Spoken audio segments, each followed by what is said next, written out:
Olá, eu sou Rodrigo Marcondes, estou aqui hoje para apresentar para vocês o Percepções do CFO Moderno, esse podcast apoiado pela SAP Concur. E eu estou recebendo aqui hoje uma convidada super especial. Eu estou recebendo a Mariana Lázaro, ela é CFO da SumUp para as Américas e ela veio aqui para a gente conversar um pouco sobre a trajetória dela, falar um pouco sobre liderança feminina nesse ambiente de finanças que eu tenho a impressão que ainda é um ambiente bastante masculino. Vamos ver o que a Mariana vai falar para a gente. Vamos falar um pouco sobre diversos assuntos que eu tenho certeza absoluta que vocês vão adorar. Deixa seu like nesse vídeo que é super importante para nós e compartilha esse conteúdo com o máximo de pessoas que você puder, tá certo? Para ajudar a gente a espalhar esse conhecimento todo que os nossos convidados e convidadas trazem aqui para nós, tá certo? Posso te chamar de Mari? Pode. Obrigado por ter Obrigada vindo. por me receber aqui. Imagina, um prazer te receber. Eu sei que a agenda é complexa, né? Então é um orgulho enorme ter você aqui hoje, sentada aqui com a gente para contar um pouco da sua carreira, um pouco da sua trajetória. E eu queria começar por isso. Legal. Conta um pouco pra gente, como é que você se torna CFO da SumUp? Conto. Rodrigo, eu sou de Taubaté, nasci em Taubaté, Vale do Paraíba. Os meus pais são 2 professores. Nascida e crescida lá, avós imigrantes. Eu acho que é a história de vários paulistas aqui, né? E cresci lá e com 17 anos eu fui convidada, entrei num intercâmbio do Rotary e fui para a Califórnia, há 25 anos atrás, estudar, fazer meu último ano do colegial lá na Califórnia. E lá eu acho que abriu várias portas, no sentido, obviamente, eu aperfeiçoei a língua inglesa.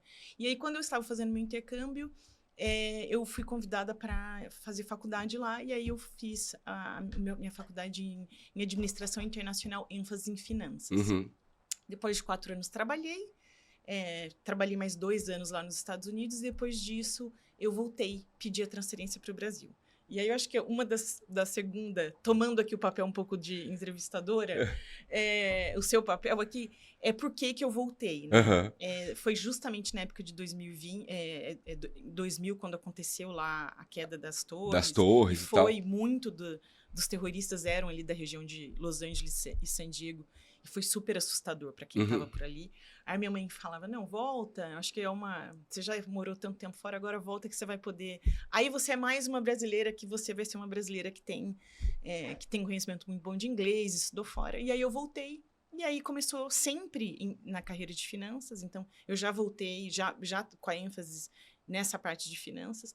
E para mim, assim, fazendo uma digressão aqui, era muito importante, como mulher, ter um conhecimento de finanças. Eu acho que isso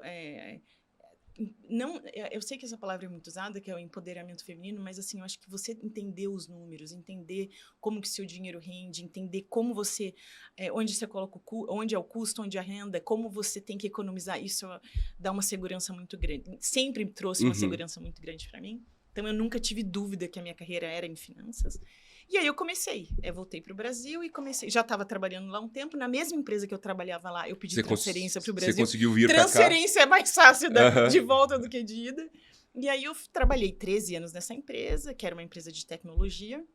E aí de lá eu entrei no meio de pagamentos, né? E eu sempre falo que quando você trabalha numa empresa de tecnologia, finanças acaba sendo muito a contabilidade, auditoria, E quando você trabalha numa empresa de pagamentos, onde você é regulado dentro do Banco Central, aí o finanças deixa de ser back office, que eu chamo, para front office, né?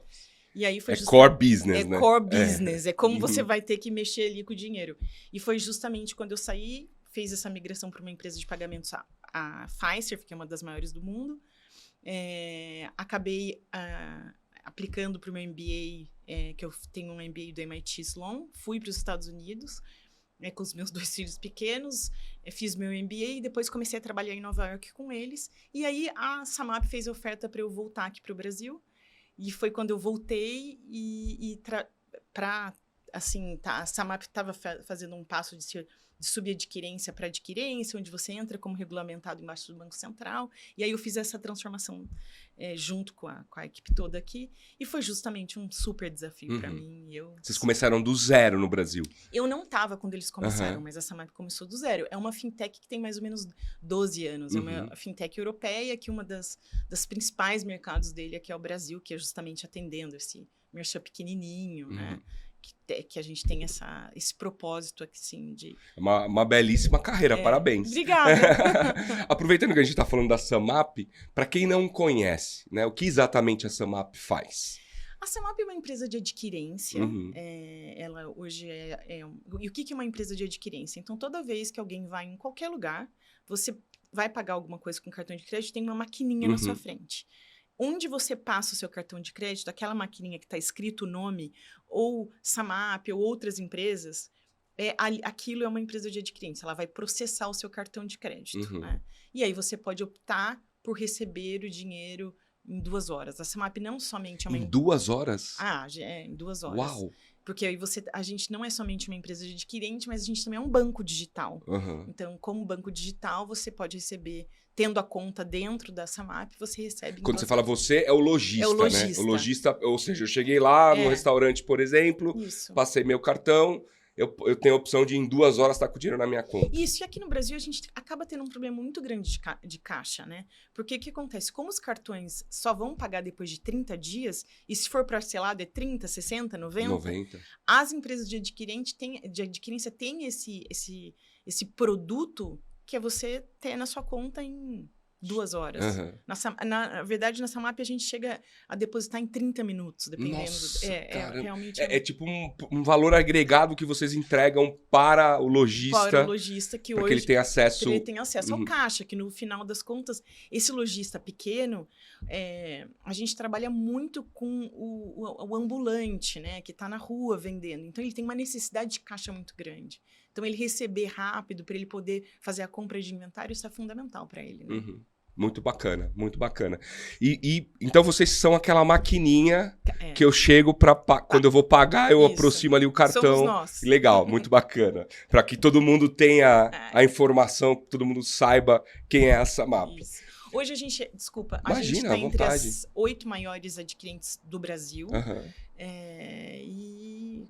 cada vez mais introduzindo produtos novos. Então, a gente está com o banco digital, cartão de débito. Então, é uma empresa que está... Eu diria que é um balcão onde o lojista chega e vai ter todos os produtos disponíveis para ele. Né? Ou seja, não só a maquininha. Não. Você tem mais coisas que o lojista pode usufruir na relação com vocês. Na nossa relação. A gente também tem um produto de empréstimos muito bom, microempréstimos bem competitivo hoje no mercado. A gente tem uma parceria... com o BNDES, que saiu em vários veículos de comunicação, então são taxas muito boas. A gente tem produtos sólidos, assim. Eu fico imaginando, Mari, o quanto deve ser nervoso o seu trabalho dentro de uma empresa dessa. Porque como né, você tem que... Você, assim... cuida do dinheiro ali, né? Eu não diria... Eu gosto muito do que eu faço. Eu sempre falo que eu não considero o meu trabalho um trabalho, assim, das 8 às 5 da tarde, das 6 da tarde. É um trabalho que eu gosto, eu leio, eu aprendo, eu tenho muita prazer em fazer aquilo. Dá pra perceber, seu olho brilha quando você fala. Isso é a melhor coisa da vida, né? Você trabalhar com uma coisa que você ama, fantástico. E aí, eu sei que não é o propósito da pergunta, mas...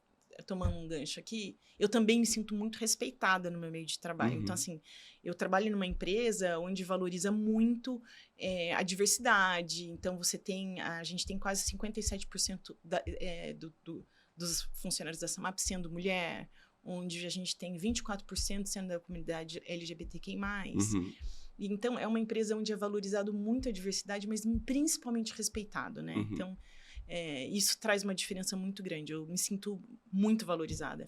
Até quando eu recebo qualquer outra empresa, que obviamente, né, a gente está no mercado de trabalho, e a primeira coisa que eu penso é, assim, é um ambiente que eu me sinto muito segura. E para uma mulher em liderança, ainda mais uma área como finanças, é muito importante. A área de finanças, como eu disse no começo, eu tenho essa impressão que é uma área que tem uma presença masculina muito maior. Sim. Eu tô correto nessa percepção? Sem dúvida nenhuma. Eu não sou... eu diria que tem, e aí eu acho que tem duas coisas, né? A área, porque a área de finanças ela é composta de várias áreas. Você tem contabilidade, você tem FP&A, você tem tesouraria. Então, eu diria que a contabilidade provavelmente é uma área onde você teria 50%, mas a área que a gente trabalha muito na Samap, que é a área da tesouraria, o que eu chamo da mesa da tesouraria, onde você cria fundos, tem que lidar com o investidor, é uma área muito masculina. Então, tem várias vezes que sou eu sozinha sentada na mesa. E também uma coisa que é muito interessante, toda vez que eu entrava em alguma reunião, de vez em quando eu trazia o contador, o meu controller aqui do Brasil. E eles vinham direto cumprimentá-lo. Ah, você que é o CFO novo? Então, é muito interessante que tem também uma... Mas eu nunca me senti ofendida. Na hora, assim, não, ela que é... É igual fazendo aqui uma má comparação. Eu não bebo nenhuma bebida alcoólica. A minha esposa bebe. Quando a gente vai no bar e pede um refrigerante e uma bebida alcoólica, a bebida normalmente vem pra mim. Né? E eu não bebo. Eu falo, não, a bebida é dela, o refrigerante é meu. Né? Mal comparando, é um pouco isso, né? Não, mas esse final de semana mesmo, meus pais vieram pra cá e a gente saiu pra jantar. E meu pai também não bebe. E eu adoro beber vinho. Aí eu pedi uma garrafa de vinho, aí minha mãe a gente toma. Aí ele veio servir a garrafa de vinho, veio e trouxe pro meu pai. Meu pai, não, a dela. E depois, na hora de pagar a conta, que eu que pago as contas dos meus pais, até porque sustentaram a gente a vida inteira e como recompensa... Prazeroso, né? Chegou a conta do meu pai. Ah, eu pago. Então eu falei, não, pai, eu já tinha combinado. E o garçom ficou olhando, então acho que é normal. Né?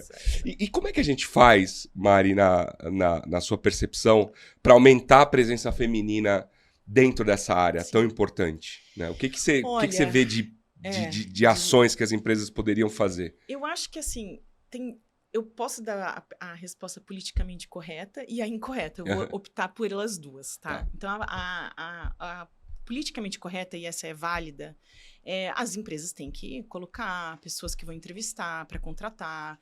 Como como liderança, eu diria, principalmente o homem que está em cargos altos no mundo corporativo, ele tem que ser um aliado, né? Ele tem que pedir, não, eu quero 50% de presença feminina aqui, né, nos candidatos. Assim, seria errado eu te falar que a mulher não tem uma forma de apresentar. Assim, você vê, a maioria das mulheres, elas não vão se colocar numa entrevista de uma maneira agressiva, no sentido assim, não, eu sei, eu consigo. Então, você também vai estar entrevistando uma pessoa que vai falar assim, olha, eu não conheço muito bem. Vão usar palavras que não são tão assertivas como um homem usaria, tá? Mas não quer dizer que, pelo contrário, eu acho que a maioria das mulheres sabem muito, mas elas têm se coloca numa posição de sempre, não, eu não sei se eu tenho o conhecimento completo disso. Eu até escrevi um artigo de jornal sobre esse assunto, que eu entrevistei mais de 100 pessoas nesses 5 anos para compor todo o time de finanças. E tem toda uma história, assim. A mulher senta na mesa, como ela organiza o copo, depois que ela sai da mesa, ela quer guardar o copo, o homem chega na mesa e geralmente deixa o copo na mesa. Há vários dos homens que eu entrevistava perguntavam, mas eu vou reportar para você mesmo? Eu falava, vai. Ah, tá, não é para o CFO global, porque o CFO global é o founder da Samap. Eu falei, não, é para mim mesmo. Até o founder, quando eu contei isso para ele, ele falou, você fala para a pessoa que não, que você é muito alto para ele responder, que vai ter uma pessoa entre ele. Sabe, ele tomava uma posição. Mas, assim, acho que até o CFO da Samap, que hoje é uma mulher, mas antes, no passado, era um homem, ele era um aliado muito forte, as mulheres da Samap em geral. Então, acho que tem toda a empresa tem que estar comprada nessa ideia, porque, assim, é muito boa, quer dizer, trazer essa diversidade. E aí, o politicamente não correto que eu falei, é justamente o ponto, assim, mulheres têm que se preparar, não adianta. Então, se você achar que você é formada numa universidade de ponta, junto com um homem que é formado numa universidade de ponta, a chance é muito grande que ele vai ser contratado, mesmo você tendo conhecimento igual. Até como aquela pessoa se posiciona, traz essa possibilidade maior, né? Da contratação. Então, assim, a verdade você tem que se preparar. Então, se a pessoa tem um mestrado, então você... Assim, se você tem a possibilidade de fazer um mestrado, faça o melhor, porque você, como mulher, vai ser cobrado isso de você. Vai ser cobrado as suas credenciais, não há dúvida disso. Então, assim, não adianta, você vai ter que constantemente se provar, você tem que estudar, você tem que ir para o que há de melhor, porque o mundo, ele é machista. Não vamos nos enganar sobre isso. A gente está aqui numa evolução, sempre tem que ter os aliados, uma empresa, assim, eu vejo pela Samap. Hoje, quando eu sento na mesa para fazer a minha reunião de time, metade homem e metade mulher. hoje. Quando eu cheguei nessa MAP, era eu a única. Então, tem uma transformação, né? Que a empresa inteira tem que vir da liderança, muitas vezes, né? Tem que vir essa Tem que vir transformação da liderança, exigindo esse balanceamento. Né? E não só. Os TAs que a gente chama, que são as pessoas que contratam, tá? A gente já notou que quando é uma mulher contratando para uma posição que a gente gostaria que fosse uma liderança feminina, aparecem mais mulher. Outra coisa, quando você tem o diretor da área sendo uma mulher, mais pessoas vão aplicar para aquela vaga. Uhum. Então, tem toda uma psicologia atrás disso que não deveria ser... Eu concordo quando você fala que o mundo é machista. A gente deu aqui 2 exemplos, né? Da conta e do vinho, da bebida alcoólica. Eu concordo. E eu queria te fazer uma pergunta. Como as empresas se preparam para ter essa diversidade, não só a diversidade de gênero, né? Porque ter diversidade significa preparar o ambiente, né? Vamos sair um pouco da questão do homem e mulher. Sim, né? sim. Você comentou que 24% da comunidade LGBTQI+. Dentro da SAMAP é LGBTQIA+. Como vocês preparam a companhia? Ou isso já é uma coisa cultural e não precisou ser preparada? É bem interessante. Eu acho que nesse assunto, tanto da mulher como da comunidade LGBTQI+, e tanto da comunidade parda e negra, né? Que a gente também, parda e preta, que também a gente faz programas voltados para isso, tá? Uhum. Tem que ter uma preparação. Você vai ter ali momentos de vulnerabilidade da empresa, mas aqui você está constantemente construindo. Ter pessoas na liderança, ter pessoas que vão advocar para aquelas pessoas trazerem, deixar um espaço aberto para conversa. Então, assim, tem várias conversas que são tidas que, olha, eu me senti ali que teve uma microagressão. Então, a gente tem os grupos dentro da SAMAP.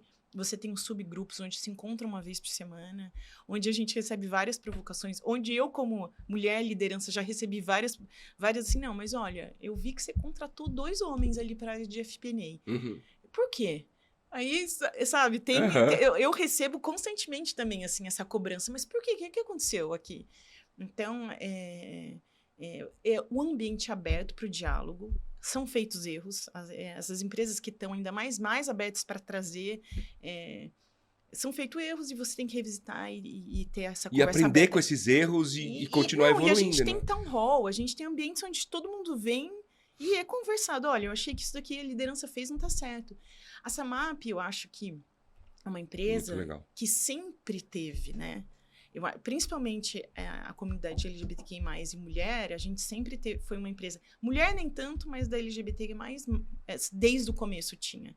E eu diria que é parte do DNA da empresa, é parte da cultura. E eu acho que para trazer pessoas, mulheres e pessoas da comunidade parda e negra, que foi uma diferença que hoje... eu diria que é uma coisa que a gente está aprendendo. Uhum. E tem muito o que aprender ainda. E essa coisa da diversidade... ela, assim, na minha modesta opinião, ela só traz benefícios, né? Eu acho que já está até comprovado, né? Assim, tem muita pesquisa que já comprova que isso, assim, a diversidade...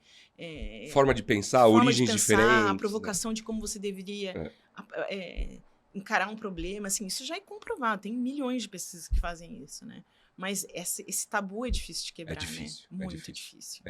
Ainda tem pouca empresa... que, na minha opinião também, tem pouca empresa que está fazendo de fato eu diria que a movimento. SAMAP é uma que assim, tá no DNA dela. Um quarto da empresa né, tá de fato dentro dessa diversidade. Eu acho que é uma das poucas, recentemente, que eu recebi aqui, que tem um dado como esse, por exemplo. Sem dúvida. Agora, voltando um pouquinho para sua carreira, eu queria explorar a questão do seu MBA fora. Né? Porque você, mulher... mãe de 2 filhos, né? Foi lá e foi encarar um MBA de 2 anos, né? No MIT, que é um trabalho, né? Você tem que ficar o dia inteiro ali e, como você mesma disse, competindo, entre aspas, com o cara que tá ali que né, não levou os filhos ou que a esposa tá cuidando dos filhos. Como que foi essa experiência? Olha, é uma experiência muito eu faria, assim, minha mãe ainda falou, você acha que vale a pena? Não, não há dúvida. Foi super sofrido, né? Para uma mulher, imagina, tinham 6 na minha sala, tem quase 200 pessoas, tem 6 com 6 filho. mulheres em 200 pessoas. Não, tem várias mulheres, mas com filho... com filhos. 6, né? A gente acaba ficando mais próxima. Você não é a primeira a ser escolhida para nenhum grupo. E ainda eu até... Porque principalmente você tem muito trabalho em grupo. Aí eu pensei, bom, tudo bem, eu não vou ser a primeira escolha de ninguém, porque ninguém quer, né? Você fala assim, gente... E aí eu lembro que eu fiz uma parceria com uma menina que era da Rússia. E aí a primeira coisa que eu falei com ela, eu falei, olha, eu tenho uma família, então só queria te falar isso, para você não... né? Aí ela, não tem problema, eu sou acostumada a situações difíceis, alguma coisa. E ela era muito, aliás, somos grandes amigos, muito, muito inteligente. E ela falou assim, no final, quando acabou o grupo, eu falei assim, mas e aí? Tipo, deu certo? Você achou que eu correspondi? Ela falou, nossa, escolheria você de novo, da sala inteira. Então, assim, acho que foi um elogio ali dado Foi muito difícil a morar fora com as crianças. Acho que foi um aprendizado, cresceu todo mundo, eles. Você tem a escola, né? A mais nova tinha 6 e o mais velho tinha 10. Então, era uma escola das 8 às 4 horas da tarde. Tem uma estrutura. Você fica dentro do campus da escola, então você acaba ali... Fica fácil para socorrer aqui, socorrer ali. Minha mãe veio visitar para ajudar, na época eu era casada, obviamente meu ex-marido largou do trabalho para ficar ali com as crianças, então você acaba tendo uma... mas é difícil, é muito difícil, né? Não há dúvida. Boston era muito frio. Lá é frio pra caramba. Muito frio. Né? As crianças adoravam, isso foi uma surpresa boa, eu achei que para eles ia ser muito difícil, o frio, amaram. Brincavam sem parar. Como a gente ficava dentro da faculdade, que isso eu acho que é uma grande família, ficar dentro da faculdade é a chave do sucesso, porque como são apartamentos fechados com parque no meio, as crianças literalmente chegavam da escola, subiam, comiam alguma coisa e deixavam. E o parque é completamente fechado. Então, você viu um monte de criança lá. Um monte de gente que estava fazendo PhD, mestrado, ficava de chance. 8 horas da noite, alguém descia, trazia um docinho. Eles fizeram um iglu, eles fizeram tudo que você possa imaginar naquele parque. Se divertiram a beça, né? A beça. Você vê que de vez em quando subia, mãe, meu pé tá congelando, mas aí... Foi muito difícil, mas eu acho que foi... Para mim, profissionalmente, foi o que fez a diferença. Eu não teria, provavelmente, eu não estaria onde eu tô hoje com a profissão, com o que eu faço, se eu não tivesse feito. E você, pra gente encerrar esse assunto e passar para próximos, você acha que a vida da mulher com filhos, no ambiente de trabalho de uma forma geral, ela é mais pesada? Nossa, eu não tenho nenhuma dúvida. E assim, eu acho que aqui eu acho uma vez que a mulher encara isso de uma maneira muito honesta, no sentido assim, uma mulher, se você falar assim, não, mas o meu marido vai me ajudar, assim, você tem que ter uma vila, literalmente. Então, eu tenho uma babá que tá comigo, que me ajuda com as crianças há 20 anos. Eu tenho a minha mãe. E, assim, você tem que ter um ambiente muito ali. A babá não tá disponível, a minha mãe vem, ela tá aqui a 1h30, 2 horas de Taubaté, então você tem que ter E não adianta se enganar. Não, eu sei que eu vou dar conta. É muito importante, porque a criança fica doente, você tem algum problema, alguém tem que buscar na escola. É fundamental que você tenha ali um grupo. Uma rede de apoio, que se chama, né? Rede de apoio, não há dúvida disso. Eu falo que a mulher é tão feliz quanto quem tá ali ao lado dela para ajudar com as crianças, porque não adianta se enganar que dá conta. E, senhores pais, né, por favor, vamos participar cada vez mais aí da criação e do dia a dia das crianças, porque eu acho que é outro ponto que é um paradigma que tem que se quebrar. Mas eu acho que os pais estão muito, né? Eu também acho. Eu vejo hoje, eu também acho. Os pais de hoje não eram os pais, se bem que eu tenho um pai que sempre foi super envolvido na educação dos filhos. Então... Não terceirizou, né? Não, meu pai não terceirizou. Ele sempre foi muito envolvido. Muito bacana. Mari, falando um pouco voltando para o business de uma forma geral, eu fico imaginando no mercado como o mercado brasileiro, né, trabalhar com adquirência, trabalhar com crédito, né, o quão complexo deva ser por conta das instabilidades que a gente tem no nosso país, né? Então, eu sou leigo nesse assunto, deixando claro aqui para você e para quem está nos assistindo, mas eu fico pensando assim, dólar sobe, né? Do dia para a noite, bum, explode o dólar e aí muda completamente o ambiente macroeconômico. sobe o combustível, né? Como é lidar com isso, né, no cargo de CFO? Rodrigo, aí ia ser um podcast de 10 horas, mas a gente vai tentar resumir, porque assim, eu acho que primeiramente, profissionais brasileiros da área de finanças são profissionais hoje em demanda, porque ele sabe lidar com uma economia complexa. Você vê que a gente, não sei se você acompanhou, mas no começo do ano a gente teve a falência de um banco nos Estados Unidos, que foi justamente ali. Você faz empréstimos que não tiveram a mesma flutuação do US Fed, que eles chamam. Então, apesar dos juros nos Estados Unidos estar em 5, em alguma coisa, eles eram 0 até 3 anos atrás. Era 0. Então, você tem uma flutuação ali grande, né? O Brasil já não. Você tem um país onde tem uma flutuação grande, mas uma economia que já é acostumada, né? Com essa... A gente já nasce com essa... Já nasce com essa... Sabendo como que é o juros alto, né? O que é uma inflação. Então, assim, hoje, para o mundo de adquirência e para o mundo... É um mundo, nos últimos anos, que foi complicado, certo? Porque você tem uma taxa, a nossa Selic, que é a taxa base, indo para 13,75 no começo do ano, agora baixou 50 basis points, o Banco Central anunciou, mas você tem aí o preço do dinheiro muito caro. Então, quando você coloca uma taxa base tão alta, tudo é mais caro, né? O empréstimo fica mais caro, o crédito seca, então é toda uma... E você tem aí justamente uma decisão do Banco Central para segurar a inflação. Então, você tem uma situação das adquirentes, porque uma dos produtos que você oferece é justamente o dinheiro na hora. Então, eu estou tendo que emprestar esse dinheiro por um valor mais caro. Então, eu teria que aumentar o preço. E se você aumenta o preço, o cliente sai. Então, você tem ali uma vida muito cruel. Então, o meu dinheiro está ficando caro um dia depois que o Banco Central anunciou aumento, e para eu repassar isso na ponta, é muito complicado. Então, para as adquirentes, em geral no Brasil, você teve, sem dúvida nenhuma, uma piora da taxa ou um que a gente chama de churn, é quando o cliente sai da base, porque se você aumenta, você vai ver um churn grande. Então, vocês têm que ficar lutando com esses... É uma luta, sem dúvida. Assim, no mundo, a finanças de adquirência, sem dúvida nenhuma. E a parte da tesouraria foi uma área que, nesses 2 anos, teve que mostrar músculo. Músculo forte. E criatividade, né? Sem dúvida. Para poder sair do outro lado. A gente fala muito do CFO moderno, né? Que deixa de ser aquele CFO de alguns anos atrás, que era a pessoa do não, né? Então, você chegava lá, o cara da área comercial pedia uma coisa, não. Chegava o cara da fábrica, pedia uma coisa, não.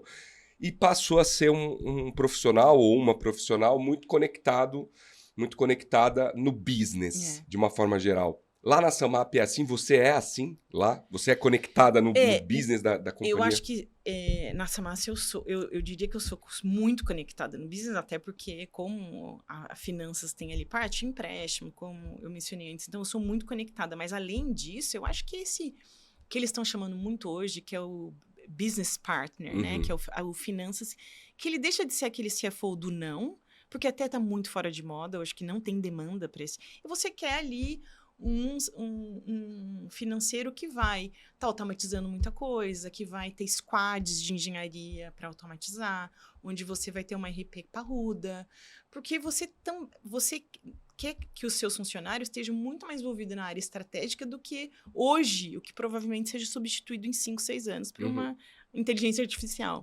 Então, por exemplo, quando eu olho o time de finanças da Samap, eu tenho engenheiros lá dentro, engenheiros trabalhando, squads para automatizar, você tem que ter uma RP parruda, isso dentro de finanças, né?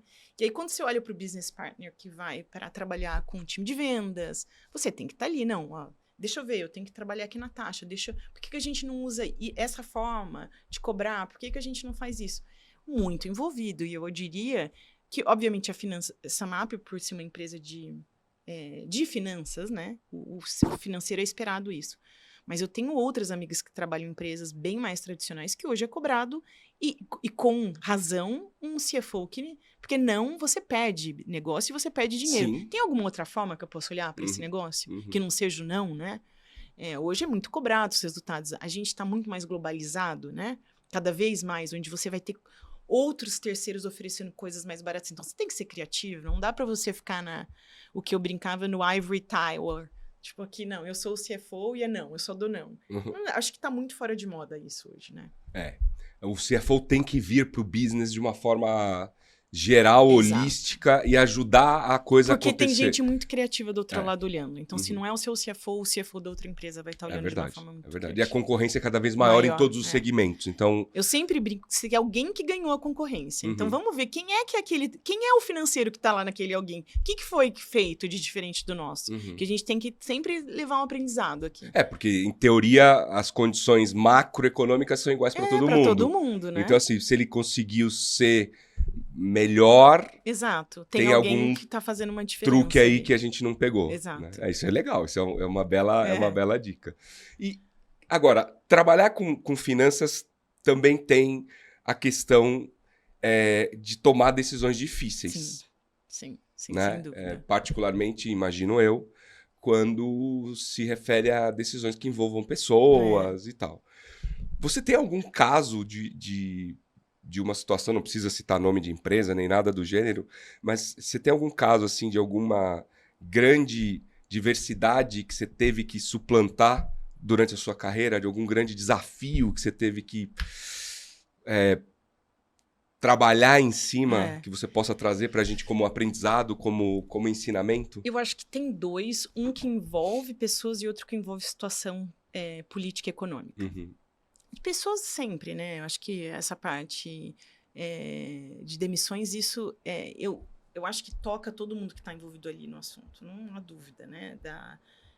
Você tem que pensar que tem outras pessoas do outro lado que vão ter famílias, filhos, que não têm um colchão, né? Para se segurar por um tempo.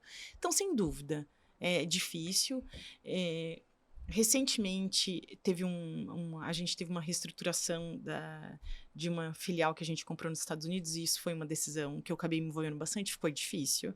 Então, sem dúvida, mas necessário. Eu sempre falo que é muito melhor a gente cortar a unha do que tirar a mão. Eu sempre. Então, assim, sempre você tem que ter muito ali... o olhar para o custo é uma coisa constante. Do mesmo jeito que você corta um cabelo, que você corta unha, constantemente ali atento aos gastos, ao que está acontecendo, viagens, a contratações. Constante. Isso eu diria que é como para você acordar, correr, se exercitar, coloque na sua agenda de CFO o custo diligente. Não adianta. Por alguma razão, a gente sempre acaba ficando ali, principalmente em épocas de bonanza. Você passa ficando mais... Não, mas por que a gente não pega pessoas que... Porque, por exemplo, a Samap tem uma cultura de servir muita comida na empresa. Sabe? Vamos ter diligência em quem a gente está trazendo. Custo mais barato, comida boa, mas custo mais... Sempre tem que estar aberto ali a olhar muito criterioso essa parte de custo. Custo, eu diria, sem dúvida. E aí, uma outra história que foi no começo desse ano. A gente acabou fazendo um aporte do headquarters para o Brasil. E tinha uma discussão quando a gente faria esse aporte. E eu bati forte para a gente fazer o aporte até o final do ano, porque a gente tinha um capital regulatório que era muito importante. E o CFO global falou, não, como a gente está tendo uma transição de governo, tem uma chance de acontecer alguma coisa. E eu falei, gente, isso é coisa de quem está lá fora, não está entendendo, não vai, o Brasil é uma democracia. Fui muito incisiva nisso. Não, eu banco, pode trazer. E quando aconteceu o problema de 8 de janeiro, nossa, eu lembro que eu fiquei desesperada, porque, obviamente, começou os jornais. E, assim, para mim ficou muito claro a visão do brasileiro que está aqui, a gente está aqui vivendo o dia a dia, e quem está lá fora. A notícia que a pessoa recebe é completamente... teve uma tentativa de golpe da 10ª maior economia do mundo. É muito negativo isso para eles, né? Então, quando aconteceu... E a sua reputação estava em jogo, né? Exato. Foi, assim... eu acho que o Brasil mostrou aqui muita seriedade, como foi feito tudo. Isso foi visto de uma forma muito positiva lá fora. Até na época o Biden, que chegou a elogiar o Brasil, que se posicionou e teve uma reação bem mais correta e certa do que eles tiveram lá. Então, no final, eu acho que mostrou que o Brasil é sério, que aqui não tem golpe. Mas foi... E agora a gente vê os desdobramentos disso, é de arrepiar, É de né? arrepiar. É de arrepiar. É de Porque arrepiar. quase foi, né? Quase foi. Quase chegou lá. E para investidor externo é muito negativo isso, né? Eles vêm com muita instabilidade. Nossa, mas como assim? Então... Isso é perigoso, porque ele pode... o investidor externo, ele pode olhar e falar assim, putz, eu ponho dinheiro no Brasil, que, ok, é um país emergente, uma economia que está crescendo, eu boto dinheiro na Europa, que também está crescendo, talvez não tanto quanto o Brasil, mas é um pouco mais estável. Bom, mas a gente está recebendo bastante investimento. Sim. Os juros a 13,25 agora, mas assim, na época ali, pontualmente, foi... principalmente, eu acho que para empresas que investem no Brasil, ficam... né? Como assim, né? Mas eu acho que o Brasil deu essa coisa de aumentar a taxa Selic, eu acho que foi boa porque atrai o capital de volta, né? Então, assim, aqui tem risco, entre aspas, mas eu tô te remunerando melhor do que a média mundial. Então, exato, vem pra cá que... Mas foi, assim, foi aquela... Eu lembro direitinho quando eu tava vendo, assim, acontecendo a história em Brasília. Ai, meu Deus. Meu Deus do céu. Mas quem que ia imaginar isso, né? Quem que ia imaginar? Isso nunca... Mas eles, quando a gente estava conversando na época, tinha muito, assim, saiu artigo no New York Times falando de uma Tinha rumores, né? Tinha rumores, tinha um artigo inteiro. O Brasil pode acontecer. E eu era uma das que falava, gente, não vai, não é assim. Então foi uma surpresa, sem dúvida. Felizmente... Você tinha razão, né? Bom, eu não diria assim, com essas palavras tão fortes. Eu acho que eu levei um susto também de ver que chegou até onde chegou. Vamos falar um pouco de liderança? Vamos. Como que é o teu estilo de liderança? Olha, não quero, me promover aqui, mas na Samap tem uma coisa que chama INPS, que é porque a gente faz isso de 3 a 4 vezes por ano, onde o funcionário daquela área tem que falar quais são os desafios e as dificuldades do seu líder. Eu sou o segundo maior da Samap Brasil. Uau! Eu perdi para uma amiguinha minha aí, mas... e eu acho assim... Eu me considero uma líder no sentido firme, de colocar os limites, escuto muito a minha equipe, sou muito aberta ao diálogo, tô com eles há bastante tempo, então assim, eu tô há 5 anos na Samap, a maioria das pessoas que aportam para mim tá pelo menos há 3 anos aportando, então tem um histórico que é construído. A gente faz um all hands, que eu chamo uma vez por mês, onde todos os funcionários vão para a empresa, principalmente agora com o home office, né? Então, todos estão indo para a empresa uma vez por mês. E a gente começou até 3 vezes por semana no escritório, que ajudou bastante. Principalmente com a comunicação. Obviamente que quem não puder, tem as situações. O All Hands, onde a gente faz uma apresentação do que está acontecendo na empresa, abre para conversas e a gente faz um happy hour, uma vez por mês. E uma vez por trimestre a gente vai para algum lugar, vai jogar beach tênis, vai fazer um churrasquinho. Então, acho que esses momentos onde não é um investimento, é super caro, super alto, de mas jeito o impacto é gigantesco. Não é um investimento, é uma coisa... Você está falando de um lugar perto da Samap. Que eu acho que traz muito isso. E o fato de você querer saber o que as pessoas pensam, os funcionários, como é que é trabalhar comigo e vice-versa, acho que tira todo mundo um pouco da zona do conforto ali. Aquela coisa você está recebendo feedback constante em como você pode melhorar, o que pode fazer. Está aberto a isso. Isso é uma coisa muito forte dentro da cultura da Samap. Então, assim, é olhado por toda a liderança, como os seus funcionários estão vendo ali a sua gestão. E você tem a possibilidade de 4 vezes você falou, né? 4 vezes. 4 vezes por ano você tem a possibilidade de ajustar ali algum parafuso que esteja eventualmente soltando. Não precisa esperar uma vez por ano. Não, a Samap é muito, muito criteriosa nisso. Muito legal. Vamos falar um pouco do CPF, do seu CPF. O que você gosta de fazer quando você não está trabalhando? Quer dizer, deu para perceber que você adora o que você faz, né? Mas saindo um pouco do ambiente corporativo, o que você faz, por exemplo, num final de semana normal, corriqueiro? O que a Mari gosta de fazer? Olha, eu adoro ficar com os meus filhos. Adoro sair para almoçar, jantar, assim, adoro. Gosto de cozinhar, então gosto de fazer macarrão mesmo com a máquina, gosto de trazer meus amigos durante o final de semana para jantar em casa. Adoro esporte, eu jogo vôlei de praia, uma vez por semana, Eu jogo beach tênis e eu tô aprendendo tênis. Tô na 10ª aula para aprender tênis. Corro, faço personal. Então, assim, essa parte do físico eu uso bastante. Porque é uma forma de eu controlar um pouco do meu estresse. Uhum. Apesar de eu gostar dessa ansiedade, tem que dar vazão de alguma forma. Tem que dar vazão. Sou uma ávida leitora, então eu amo ler. Desde pequena, minha mãe era professora de literatura. E eu não... As pessoas acham que eu tô lendo livro Como Ser Uma Pessoa Melhor. Não, é livro romance, livro de política, que eu adoro política. Então, assim, leitura para mim é uma coisa que me deixa bem tranquila. É isso. Eu acho que eu ia ficar com os meus pais. Meus pais têm um sítio no interior, eu vou bastante para lá com as crianças. Uma vida corriqueira, né? Uma vida não simples, é uma vida, vamos dizer, uma né? vida, não tem nada de glamour a minha vida, é uma vida simples. Mari, super obrigado Obrigada por você ter vindo. Obrigada por ter Foi uma recebido. conversa maravilhosa. Obrigada. Obrigado de verdade. É isso aí, pessoal. Espero que vocês tenham gostado dessa conversa com a Mari.